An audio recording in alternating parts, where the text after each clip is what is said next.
Everyone, welcome on behalf of ICC to this great and important discussion. My name is Sandra Hanni. I'm the Global Policy Lead for Climate at ICC. I'm also have the honorable role to be the business and industry representative here on behalf of the global business community for the climate change process.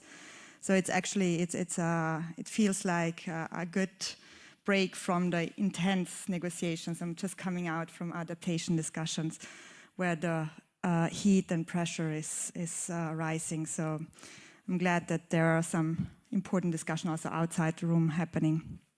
So just welcome on behalf of ICC, and particular thanks to ICC Argentina with all partners to put together this great event with a really great list of speakers that I will let you then to introduce. And as you all know, so ICC represents 45 million companies, more than 170 countries. We have many of the world's largest businesses, but also small and medium-sized enterprises, many business associations and chambers of commerce, and really working across sectors. And I think it's important to note that we are very committed to the Paris Agreement and driving sustainability. This has been integrated in the commitment we made for the next century, Declaration 2019, also endorsing the 1.5 goal and the IPCC report, and also support of a rules-based multilateral trading system under the auspices of the WTO. So also an important partner there, and bringing in the private sector voice. And I think one particular item I wanted to note that we see really a key missing link between trade and climate, and we're really pleased to see trade for the first time in a COP agenda, and we very closely worked with WTO, UAE presidency, as well as UNCTAD and ITC on these critical discussions. And I think there is a lot to do in terms of alignment. And one of the big questions that also our Secretary General outlined this year in several discussions, and I want to reiterate, is there are four big questions we are seeing. So how can we ensure that the global trade contributes positively to ambitious climate action? Where are the trade policy barriers to the deployment of climate solutions, and in this case also agricultural solution? How do we avoid climate policy becoming a source of frictions in the global trading system? And are there regulatory barriers that limit the potential of trade to contribute to net zero? So I think the only way, and John then said this as well, to get this right is really to engage the private sector. So this dialogue between business, governments and international multilateral organizations is vital, I think, in particular on the deployment of technologies, climate green technologies and solutions, in particular coming from the agriculture sector. And I think this is why this discussion is so important, to really ensure that we can scale up solutions for adaptation and mitigation. And I think this is an important discussion. Wish you a fruitful conversation, exchange, and I will be running back to the negotiations. Thanks so much. Thank you very much, Sandra. And let me mention, because we have a lot of people connected on the other side, plus those that are here that maybe they know you, and I think I would like to enhance and repeat what we discussed many times of the importance of you and your team in the leadership within ICC and the work that ICC has been doing during the last 5 or 6 COPs in becoming the voice of human economic activity, right? Because what we're discussing and defending has to do with the livelihoods of billions of people on this planet that every day wake up and go to work. So Sandra, thank you very much. And thank you. Thank you. Take care. Thanks.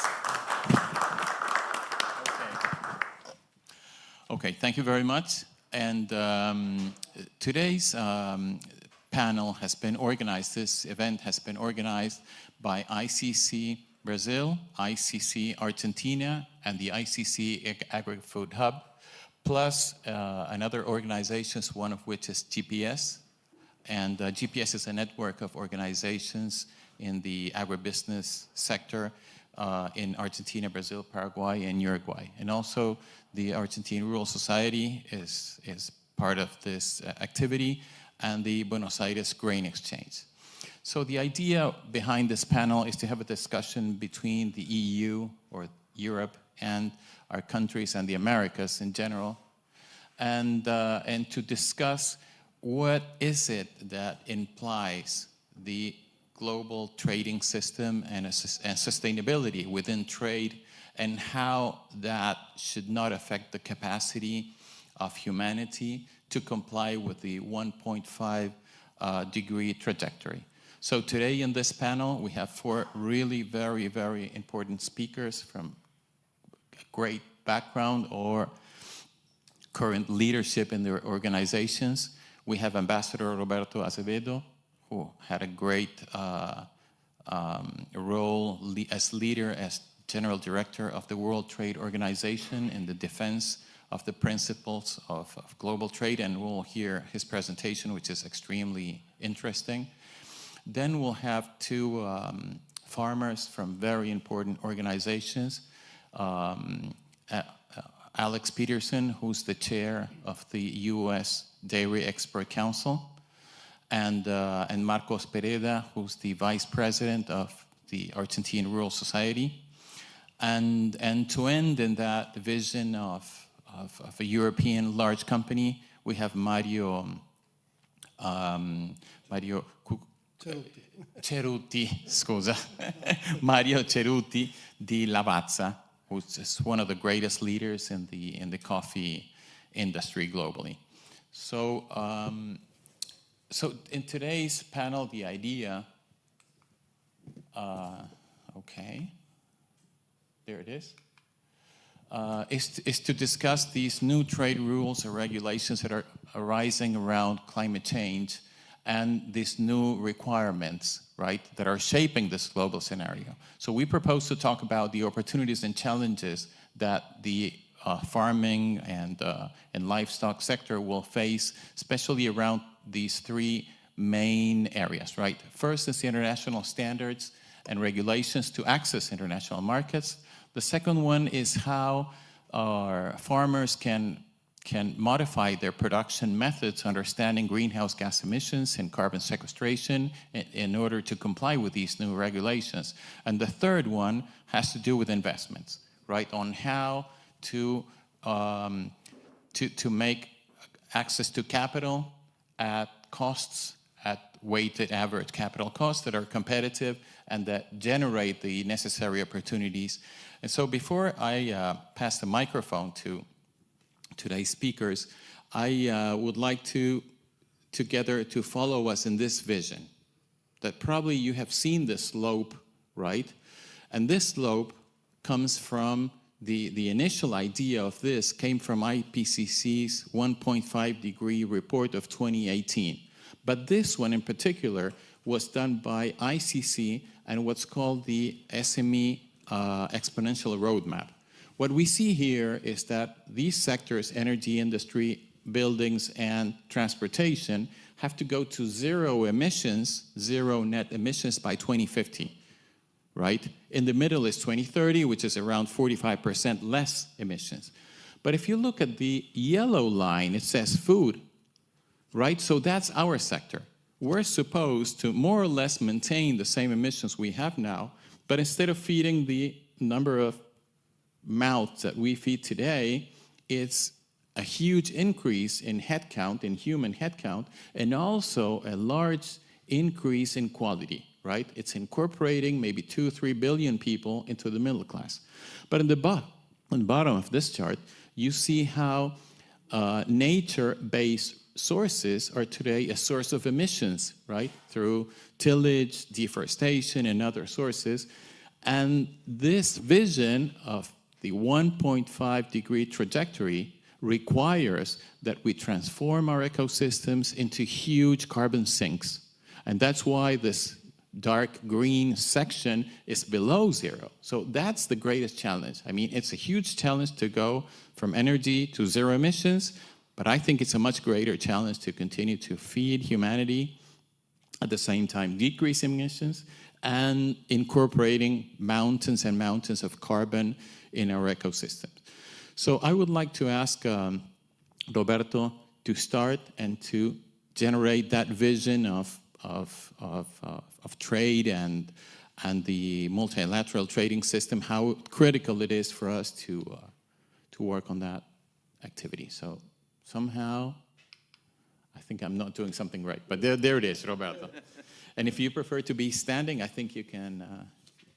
No, it's okay. I think okay. I can do it Cool. from here, and I will not be turning around for the presentation because I think the ideas are pretty simple.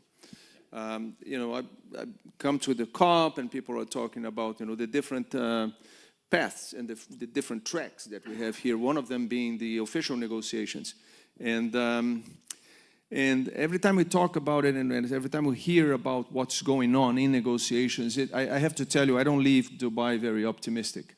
To the extent that we can't even agree what this major source of the problem is, then we have an even bigger problem. And the reality that we have to face is that it is very unlikely that we're going to have in the next few years some type of agreement with guidelines and clear pathway that will give countries guidance on what they need to do and how to behave and how to coordinate moving forward. But the reality is that climate change is not going to wait for us, right? So things are going to happen either way. Either the temperature is going to go up and emissions will continue to go up, or governments will begin to act on them on their own accord, unilaterally. And this is already happening, right? You look around, countries are doing what they think needs to be done. In the US, you have the IRA, and you have other, I'm giving just one example. In Europe, you have a number of legislations which try to address this issue as well, carbon emissions. In particular, you have CBAM, which is very, from a trade perspective, very, very real and very, very clear. And you have other countries doing the same. Now, the problem we have is that there is no coordination whatsoever on the measures that are being adopted.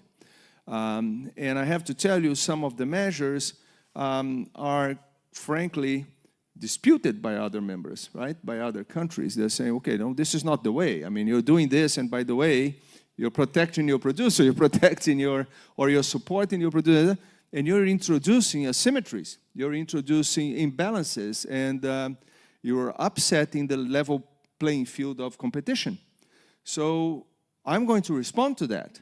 Now, the type of response can be one of, I'm going to do the same. I will also provide subsidies or whatever to even things up. Or there may be more negative responses, like I'm going to retaliate. You know, you're doing this, I'm going to put, you know, similar barriers on your products as well. And this is not a good environment. This is not a good environment because at the end of the day, you may be taking measures that you think are going to help us to get to that point you said, where you have the 1.5 maximum capping there, zero emissions by 2050.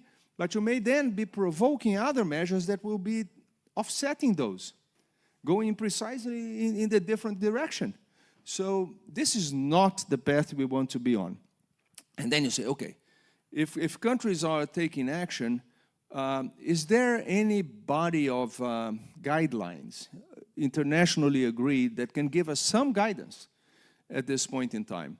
And we're talking about trade here, and in terms of trade, you know, in the WTO, I had a chance to take a look at the agreements, and frankly, climate is not mentioned. The word climate doesn't show up anywhere. It's a book about this thick. The word climate is not there. Sustainability is probably mentioned once in the opening paragraph of the first agreement. And that's it. And it talks basically about sustainable development. Even then, it's a kind of an indirect reference to it. Why? Because, I mean, those texts were negotiated over time between 1940 and 1980. Nobody was talking about climate, nobody was talking about environment, nobody was talking about any of that, only very indirectly. So there is no guidance whatsoever. There is one article, Article 20, that tells members that nothing in that book can be read in a way that will preclude them from taking actions that will, for example, protect natural resources or protect the life of animals and plants and humans. But that's it. So it's a very, very, very vague guidance that we have in there. So we are basically in a world, living in a world today where unilateralism is prevailing and no coordination whatsoever. And that is extremely disruptive. We don't have any guidance. There is no forum for that kind of conversation, because if you are going to be totally inclusive, you're going to see all kinds of disruptions. They're not only the ones that you see here, but also geopolitical tensions are going to show up. All sorts of attrition that you see in the real world are going to pop up as well. So how do you begin to sort things out? And this is what worries me. We don't have anything there. My feeling is that it probably will begin with a bilateral conversation, so countries will be talking to each other and say, okay, you're doing this, and this is hurting me, and if I do that, you may not like it, and so on and so forth. It's already happening. I think the US and Europe are talking a little bit about that, but still very contained, and just two countries, right, or two blocks.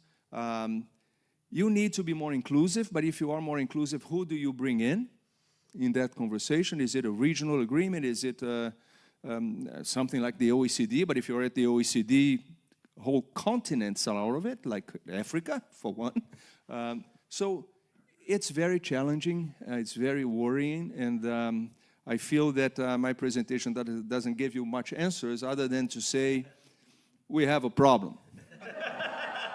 We have a problem. And I leave Dubai feeling that this is more true than ever. Very interesting, Roberto. And let me, before I pass the microphone, ask you a question, because I would like the other speakers to have this in mind. When you read for the first time the Paris Accord, did you think then that the Paris Accord somehow had the elements that would lead to the disruption of global trade that we're seeing today? Or did you think back then that the Paris Accord was designed as not to interfere or not to create the... Let me tell you this. You know, the first time I read a study in the WTO about CBAM, 2001. Because everybody knew this was coming. At the time, they called it BTAs, Border Tax Adjustments. Remember that? BTAs? Yeah. So everybody knew that we were going to get here. 20 years ago, we knew we were going to get here. And everybody knew that it was going to be very hard. It was going to be very difficult. So we had 20 years to start a conversation, to meaningfully discuss the way forward.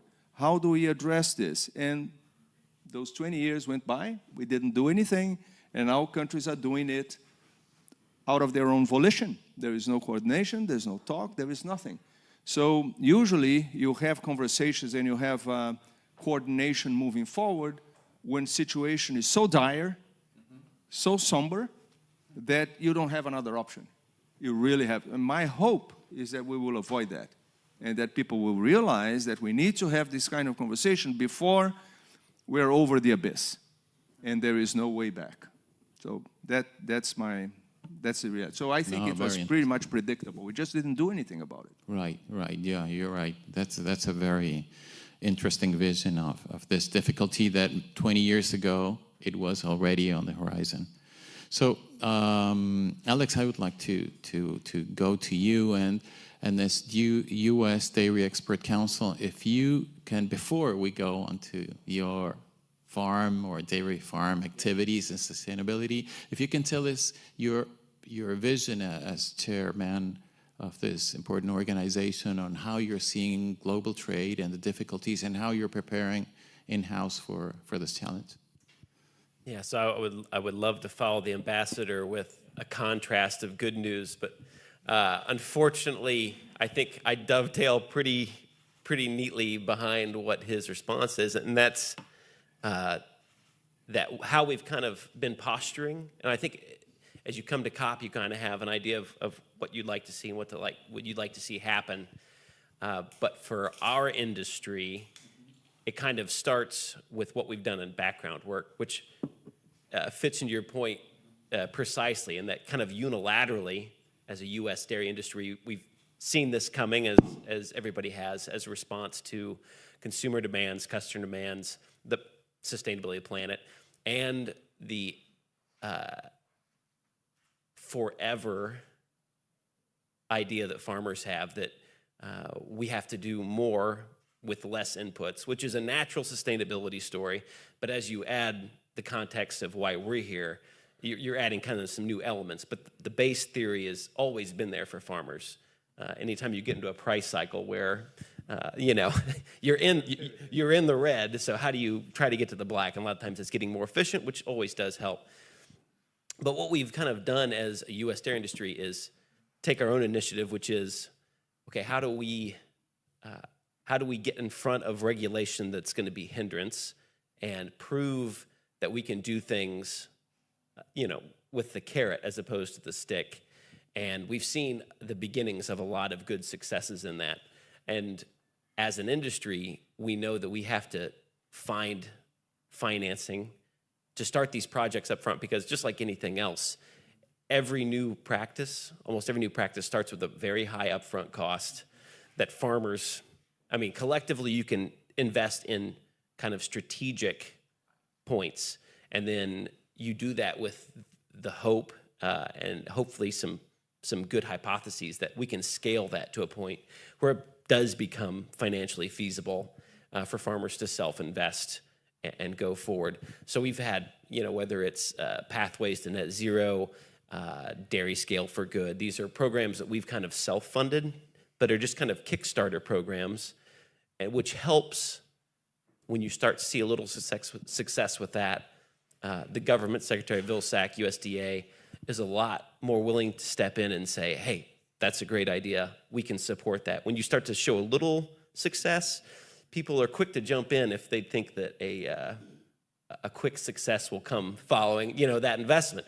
And I think that's what we've done kind of unilaterally. But my leadership in the U.S. Dairy Export Council, what I see and would like to see, and we're starting, is finding partner markets and countries and dairy farming countries that we can collaborate with to share our successes, because there's not enough farmers on the planet. There's not enough people that have a good understanding of what we do, and I think COP is a pretty good representation of how that voice doesn't break through to enough decision makers.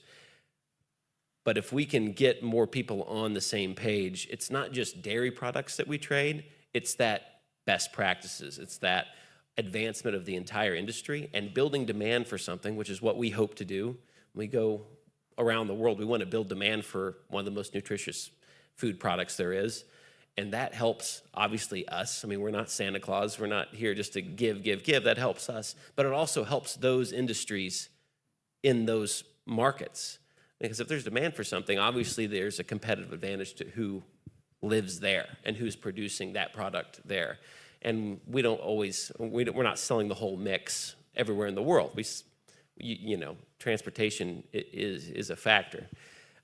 But working together, I think, so you start unilaterally, unfortunately or fortunately.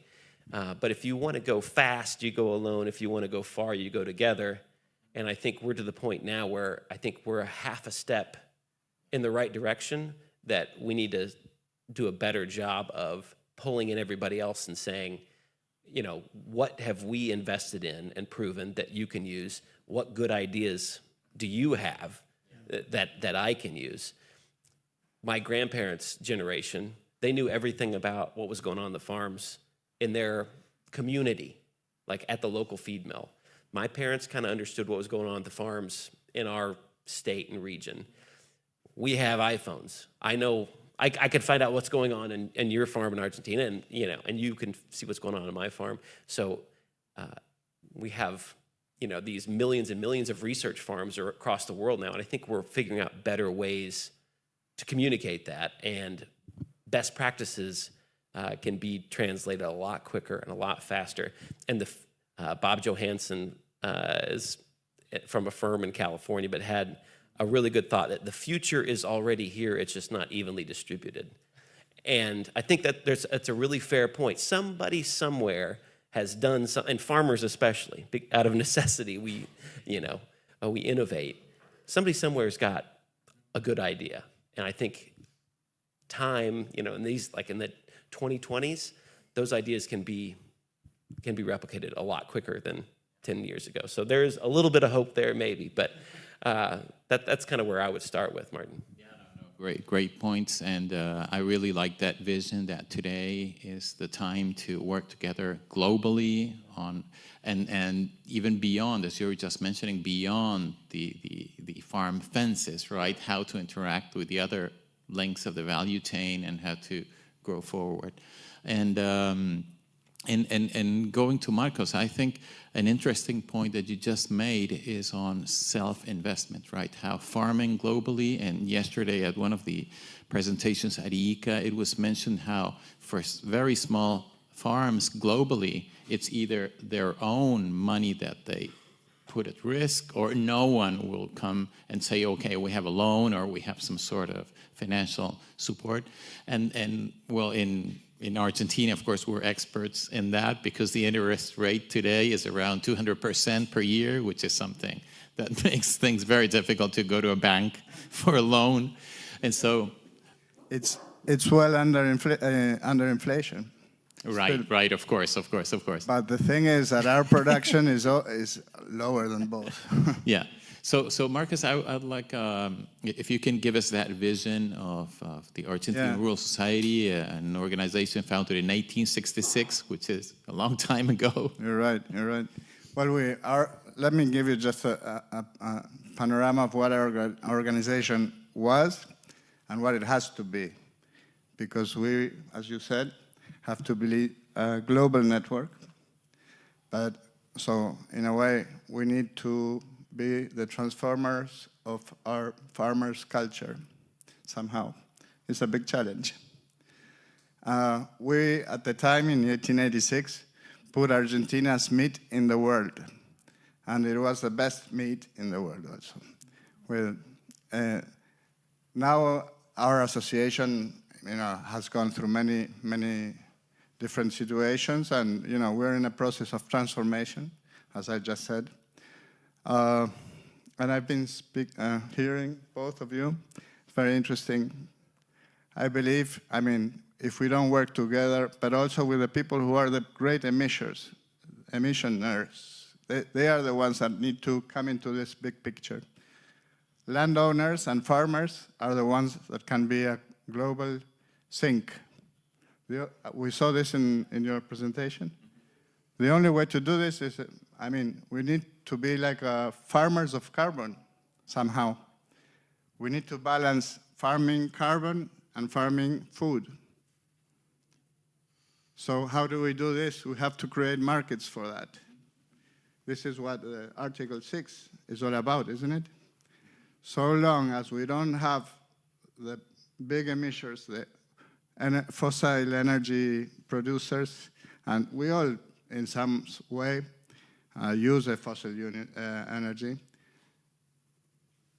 So somehow money has to go into the markets so that the farmers can be carbon farmers. We need that.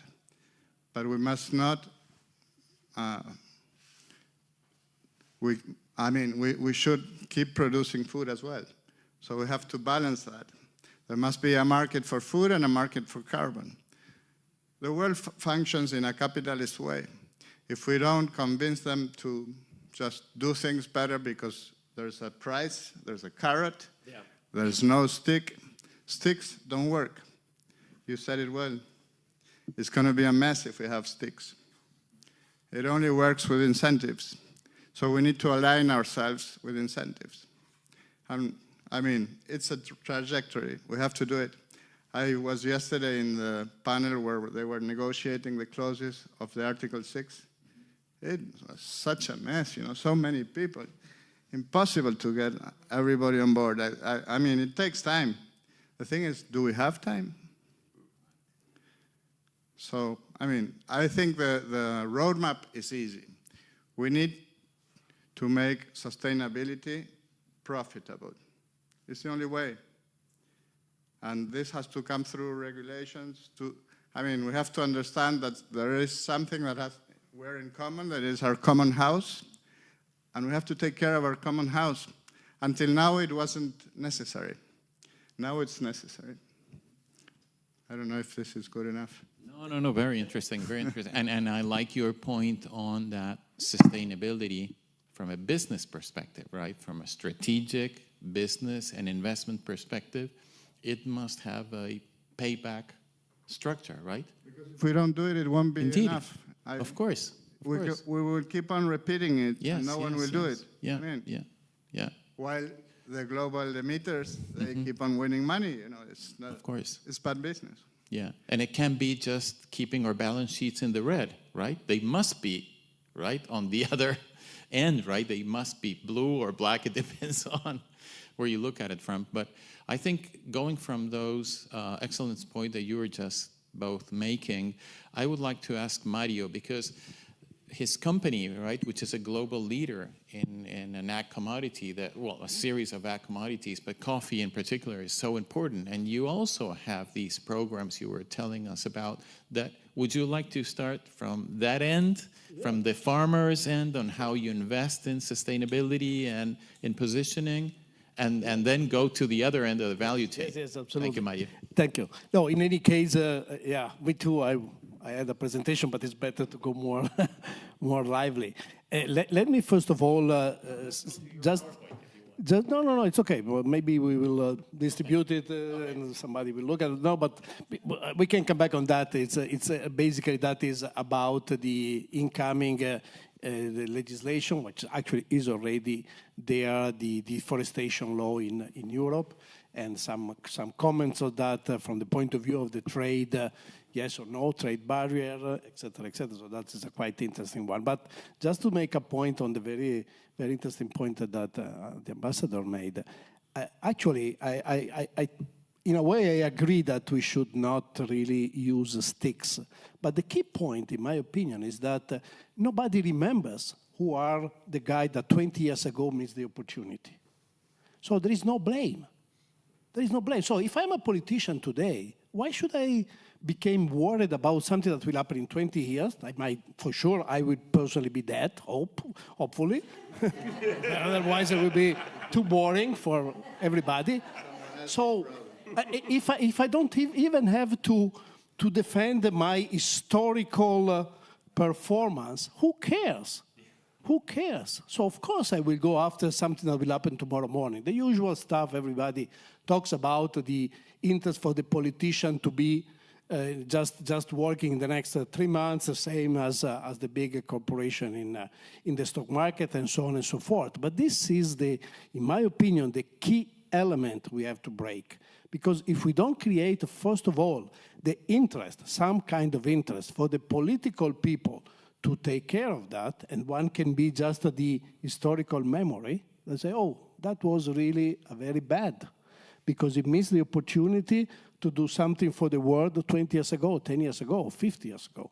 And today, talking about climate is very much the same, very, very much the same. Who has a genuine interest in doing something? Who? That is the question. It's the money. Yeah, money, more or less. And you know why? Because the consumer is not really enormously interested in that. So yes, a lot of companies are buying credit, selling credit, whatever, but it's not really an incredible advantage. And the more it becomes a business as usual, the less there is an advantage. So from that point of view, we really have to consider who has a genuine interest in doing something. So, and I think we cannot just hope that there will be, highlighted people that are putting that in practice. No, some highlighted politician that will. So anyway, this is just a comment to react on this very interesting point. Now, just a few words about the legislation and deforestation, etc. We started. Lavazza is our roasting company. We are the biggest in the world as a private company and the 5th or the 6th in volume. And I like to stress the fact that we are a private company because it actually makes it much more easy to be the sustainability officer as I am, but also it makes it much easier to do things in the practical terms, simply because our decision process is, of course, much quicker than any other way. So one of the things that we did, for example, 4 years ago, we started to create a deforestation-free product. We were working with the starting point was an initial activity of the Italian Ministry of Environment, and then was UNDP, and then the government of Ecuador. And we worked a few years with them to define the criteria to have a product that you can name it deforestation free. And unfortunately, that was absolutely unseen by the European government. So the legislation that is coming out is actually trying to solve an enormously complex problem, just or more or less with a mentality of some simple activity, which unfortunately is not. So I have to say that in my opinion, either there will be no particular impact on trees, since we are talking deforestation, and at the end is a way to shift a political responsibility to companies now. So of course, company will have to comply, obviously, because again, this is another very interesting point, that the onus of the proof has been changed. And this is, first of all, in my opinion, not a particularly nice thing to do. It's not a particularly democratic thing to do. And it's basically a way to say, okay, I cannot do it, you do it, because otherwise I will basically destroy you and everybody that is connected with you. But the reality is that for sure, I can be absolutely sure that the objective will not be reached. That's for sure. Now, the question is, in terms of trade barriers, what are the consequences that are going to happen to the, and of course, I forgot to tell before, I'm only talking about coffee. This is the only thing I know, so please don't generalize, that is already too complex, just one product. But in reality, a lot of the coffee countries will not be able to comply. A lot of the operators, a lot of companies, and for sure, an enormous number of coffee growers, coffee is basically a smallholder's product, will not be able to comply, for sure, 100%. So what will happen? Basically, they will have the European market out of the site. They will not be able to sell to the market. So, and this is the same from our point of view. There is a fine. If you don't comply, and you are responsible for 5 years, so that's the mechanism. You import the goods, you make a declaration. The declaration basically will be, this coffee comes from that GPS point, yes, that GPS point, and that point is Mr. Pedro Gonzalez, and Pedro Gonzalez didn't cut trees in the last 4 or 5 years, whatever it is, since the 1st of January 20. True or not true, the fact is that if there is a mistake, if something's wrong, the penalty for the importer, so for us, is actually, and again, the law is a bit confused, but says up to at least 4% of sales. So for a company like Lavazza, just to give you an idea, is $120 million fine, euros fine. And we do about 3,000 single operation a year. So we are actually risking $120 million, 3,000 times a year, only talking about coffee. So basically, this is a way to tell you that it's absolutely ridiculous. It's not even, I don't even know how to say that. But the point, again, is not, I'm not here to defend the company point of view, but simply to say that we started to try to work for deforestation because there is no need for coffee to deforest. You work all the numbers, just a relatively small increase in productivity, and there is plenty of opportunities, is more than enough for at least the next 20 years growth in demand to satisfy that demand. So there is no need to deforest. But you need to protect the forest. And the coffee can actually do it very well, but not in this system. So this, in our opinion, the risk is that it will actually become a strong trade barrier, at least for some country, and will not, unfortunately, benefit the objective we want. And the last point of view I wanted to share with you, I don't know if you heard about, but there is a lot of cases that is this concept of unintended consequences. This is very used, and it's a kind of waving, no? So everything is an intended consequence. So I'm sorry, but it's an unintended consequence. Now, what I'm arguing is that if I speak with a doctor, and the doctor tells me, you know what, if you do this, this will happen, I cannot continue to say that is an unintended consequences. It's no longer unintended. So if you believe me, as I do, that I am an expert in coffee, it's 37 years that I work in coffee. So give me, the benefit of considering me an expert in coffee. Now, if you ask me something and I tell you what I think, and maybe you ask another 10 people, you cannot say, oh, it's an unintended consequences, because I told you what is going to happen. I'm an expert. In talking about coffee, I think I'm a bit of a doctor. So if I tell you that this will happen, it's not unintended anymore. And so this is a way to keep the politician responsible, because it's too easy to say, oh, I didn't want to. No? So if you go to an expert, say, what happens if I burn a house? Well, if you burn, the house will burn. So you cannot say, oh, I just wanted to light a fire, but it's an unintended consequences that the whole house burned. This is not acceptable anymore. So our responsibility is to make it very clear that there are not unintended consequences. You have to think about before, with technical people involved, and make it a point of not having unintended consequences, but only consequences that you want to have, which hopefully will be the one, in this particular case, of protecting the trees, of limiting deforestation, etc. Thank you. No.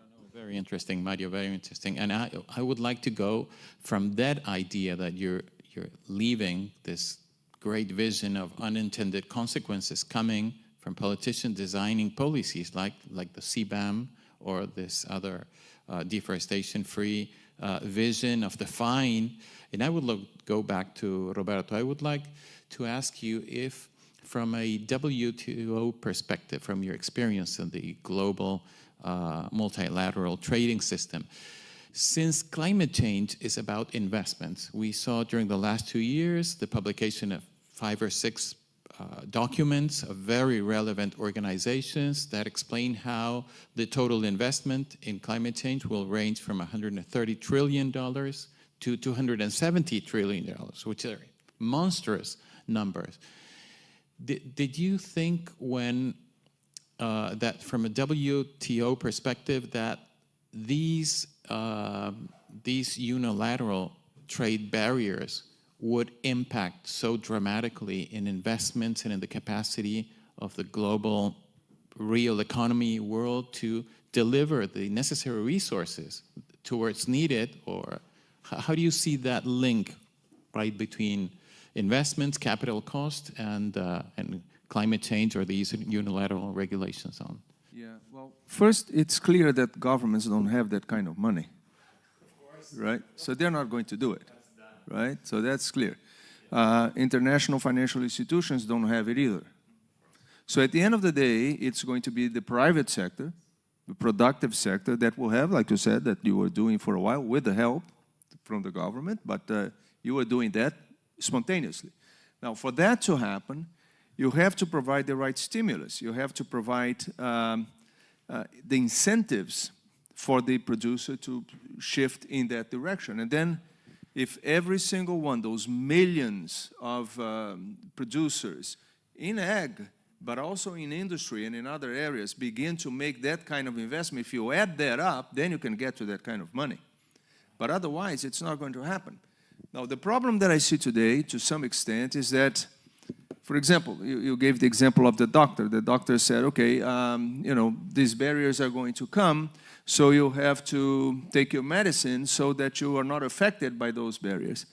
And you say, okay, so what do I have to do? No, that's very easy. Here's the medicine. You take that medicine and you're all good. And you say, how much does it cost? He says, $1 million. And I said, well, my salary is $1,000.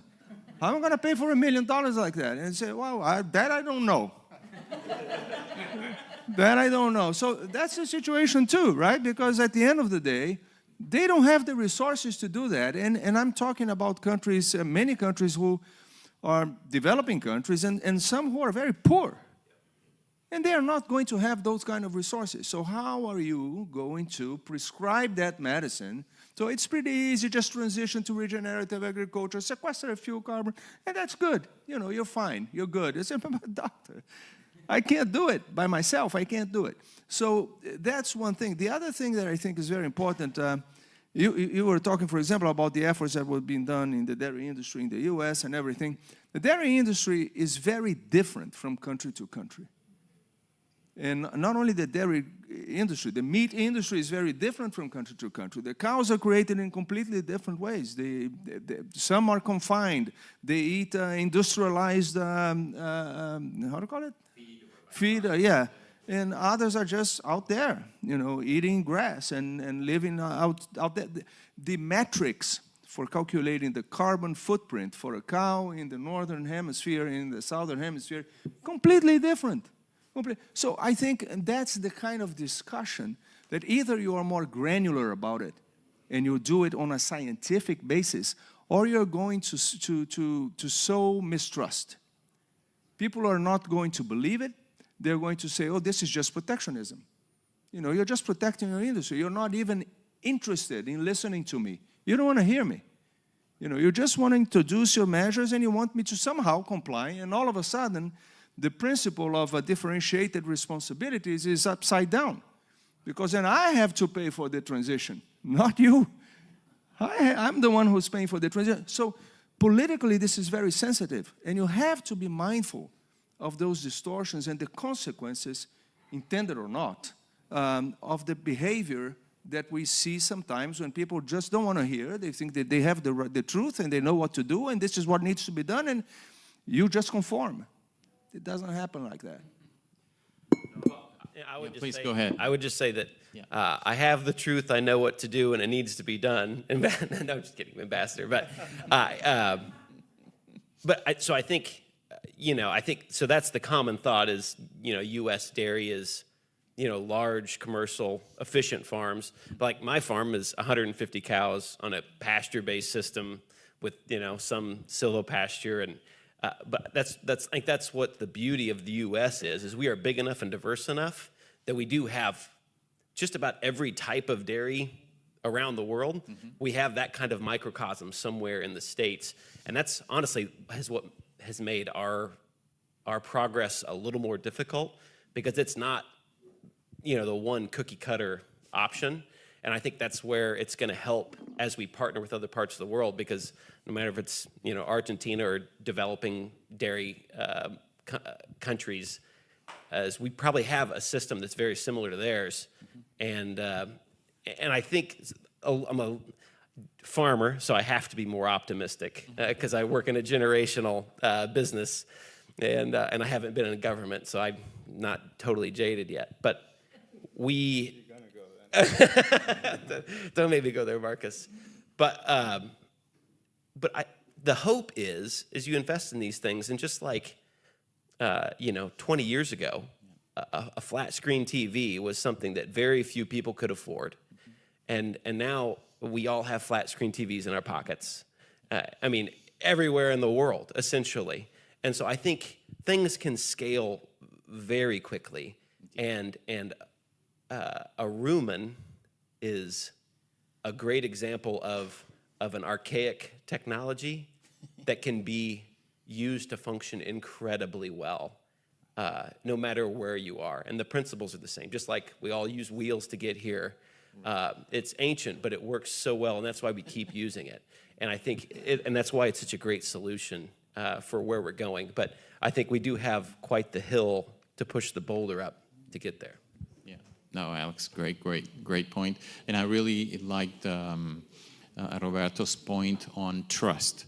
But I think I would like from the audience to hear comments or questions. Oh, Gabi? Or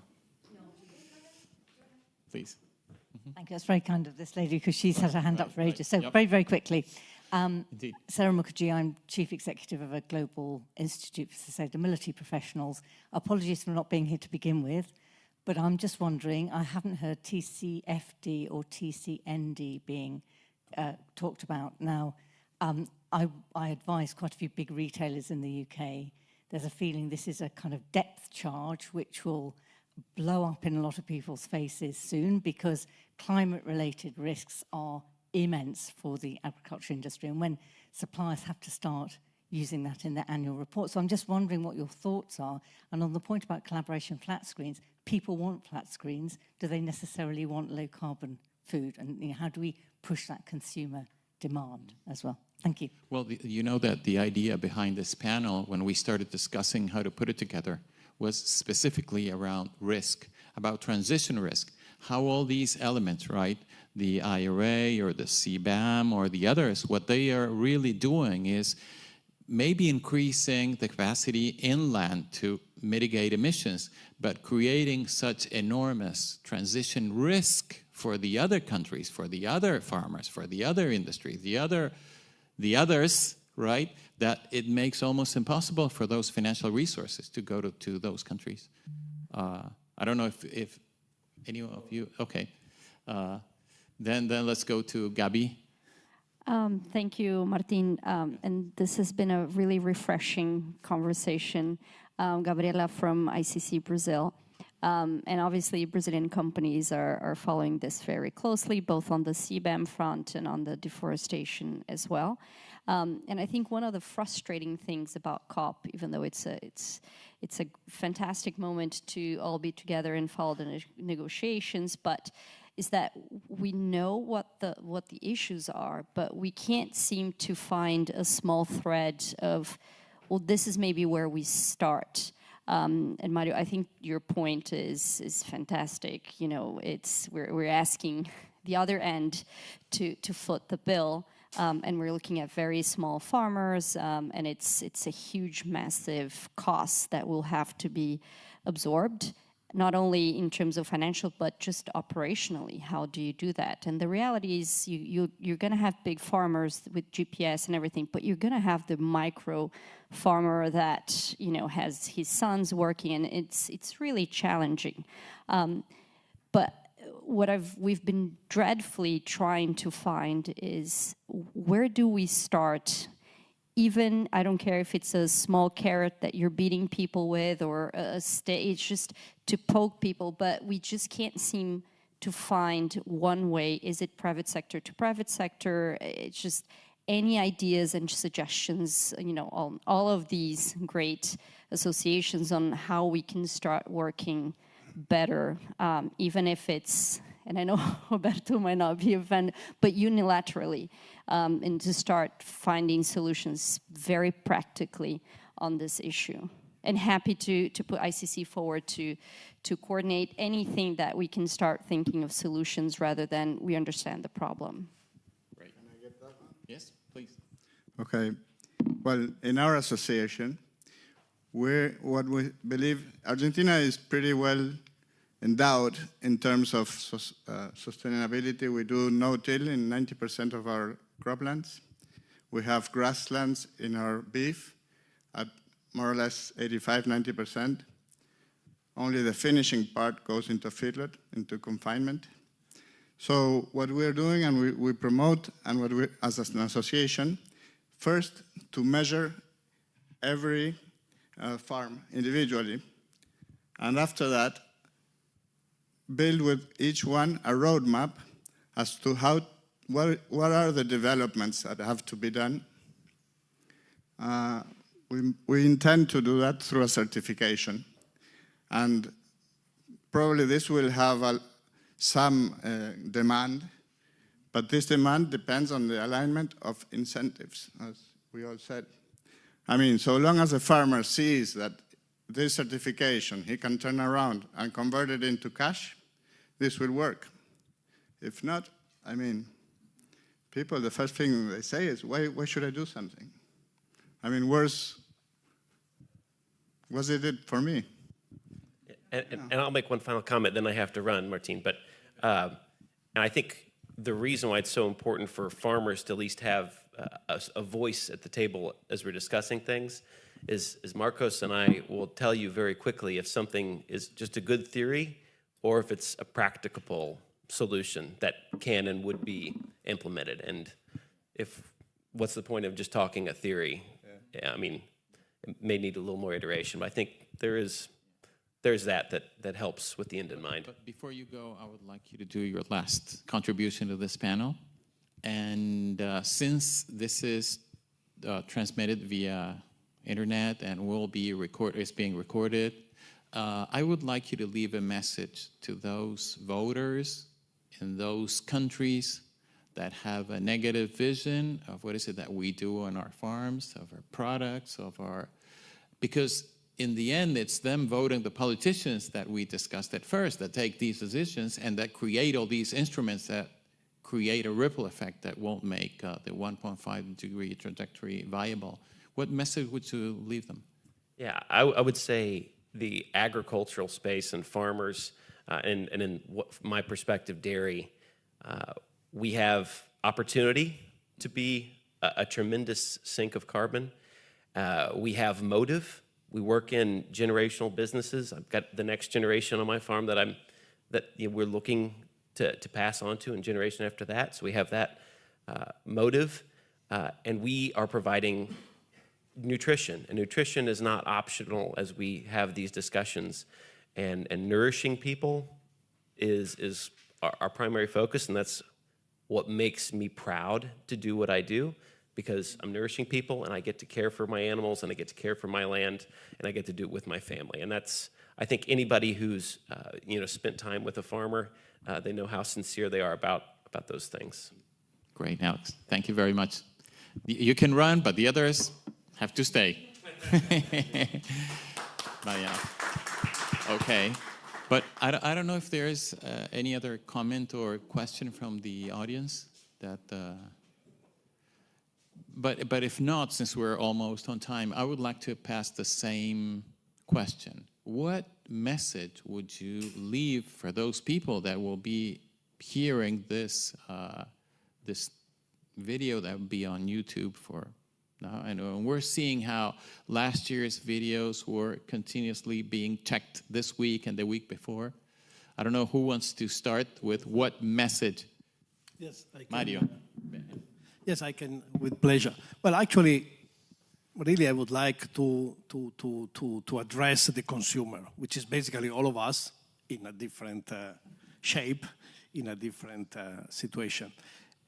Because I really think that who's at the end of the story making the big choices and stimulating the important choices also in terms of almost financing, but financing from the point of view of creating an incentive to move in a certain direction is really the consumer. So the only thing I can really say, I can really advocate is for the consumer to take the maximum possible, let's say, in terms of time. The consumer should invest his own time in understanding what's behind the product, what is the company, specific companies doing, et cetera, and on the basis of that make choices. So in a way to reward who and the company, the product that they think are doing the right thing and maybe not in the other cases. So I think that would be a very important way to stimulate some change. Yeah, great point. Marcos, I think you wanted to comment on that. Very good point on the consumer. I like to go to the point. We need to create a market for carbon here, so that the farmer has a choice. And, the restriction will have to be, don't quit producing food, because we need the food also. But I mean, we need to put the carbon back in the soil. The only way to do it is someone has to pay for it. The farmer has no money. For sure it doesn't. So things will not happen unless we have a carbon market. Sorry to be blunt. No, but it's perfect. Great point. Roberto? Yeah, it's a pity that Alex left, because I was going to say precisely something very similar. The U.S. industry adapted. They had tremendous support from the U.S. government, right? not every country can do that, right? So I'm not saying that it's impossible. In answering Gabi's point, it's not that we don't have technology, that we can't get there. It's just expensive to get there. And there is a journey to get there. And by themselves, developing countries and poorer countries are not going to get there. So the question is, what can we do internationally? It's not good enough to come up with a convention or a document agreed by everyone saying, this is the path, let's do it. No. You have to help people to get there. And many countries can do it themselves. And I think answering your question is that each country will have to try to find the right policies that will give the stimulus that is necessary, that will make the economics right for the producer, so that he will, or she will naturally choose and go in that direction because it's good for them as a producer. But if that stimulus is not there, if the equation doesn't end up in a positive with a blue or black, they won't do it. It's as simple as that. They will not do it.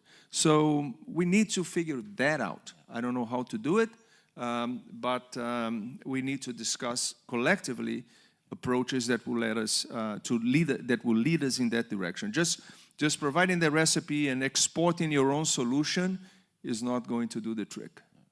No, I think you're right, and I think more or less the idea with this panel, with these organizations, ICC Brazil, Argentina, the agri-food hub within ICC, is to start this discussion, right, of the importance of understanding that simply by drawing a map and saying, okay, you guys go there, we'll stay at home and create some protectionism for us, it's not going to work. We really need to work together and to have the global value chains, as Mario was telling us in the case of coffee. But I think all the other value chains also need to understand on how to mobilize those financial resources. So, okay, thank you very much. Great presentations, each one of you. Thank you. It's been a pleasure. Thank you for the participants. Thank you for your comments and questions. Thanks.